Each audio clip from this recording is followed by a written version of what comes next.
বন্ধুরা, আজকে মম কিচেন থেকে জয় মন্ডল বলছি। আজকে আপনাদেরকে আমি শর্টকাট নেপালিদের থুপ্পা ঘুগনি থুপ্পা বানিয়ে দেখাবো। বললাম ঘুগনি থুপ্পা, কিন্তু আসলে নেপালিরা এটাকে ছোলা থুপ্পা বলে। প্রথমে আমি দুপুরবেলা ঘুগনিটা ভালো করে বানিয়েছিলাম। আমি একটু পাতলা বানিয়ে নিচ্ছি, এখন জল দিয়ে ভালো করে ফুটাই নেবো। দেখুন, ঝাল করে বানিয়েছি, পেঁয়াজ রসুন দিয়ে সুন্দর করে বানিয়েছি। এখন আমি জল দিয়ে এটা পাতলা বানালাম। থুপ্পা করতে একটু পাতলাই লাগে। এখানে আমি সাদা থুপ্পা নিয়েছি। এখানে বিট লবণ আছে, এখানে পেঁয়াজ কুচি আছে, এখানে ধনিয়া পাতা কুচি, কাঁচা লঙ্কা কুচি। থুপ্পাতে একটু হুচিং লাগে, হুচিং। এটা হলো লেবু। আমি এতটা পাতলা বানিয়ে নিয়েছি, দেখুন এরকম পাতলা।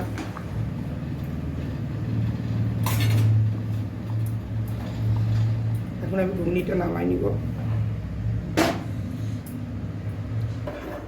গরম জল বসালাম, জলটা গরম হবে।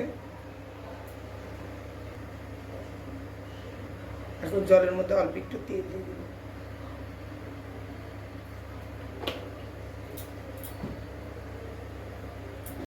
জলটা গরম হয়ে গেছে, এখন আমি থুপ্পাগুলা দিয়ে দেব।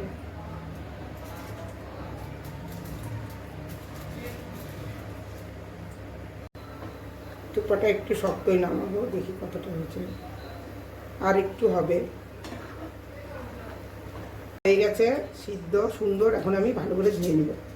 থুপ্পাটা এভাবে সুন্দর করে ধুয়ে নিচ্ছি।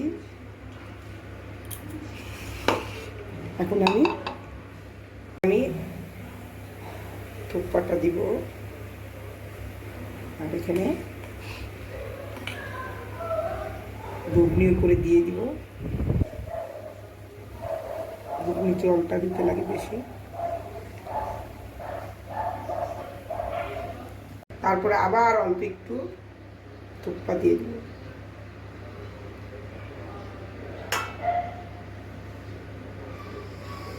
এখন এর উপরে কুচনো পেঁয়াজ কুচি দেব।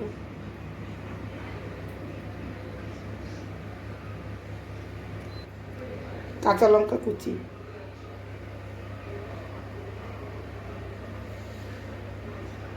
ধনে পাতা কুচি,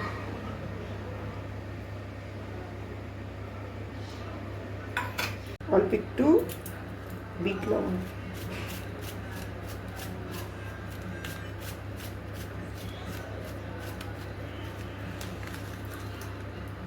লেবুর রস, অল্প একটু কাগজি লেবুর রস, অল্প একটু হুচিং দিলাম। হুচিং না দিলে ভালো লাগে না। হুচিংটা যখন খাবে মিশাই দেবে। আমার ভিডিওটা পছন্দ হলে লাইক শেয়ার সাবস্ক্রাইব করবেন।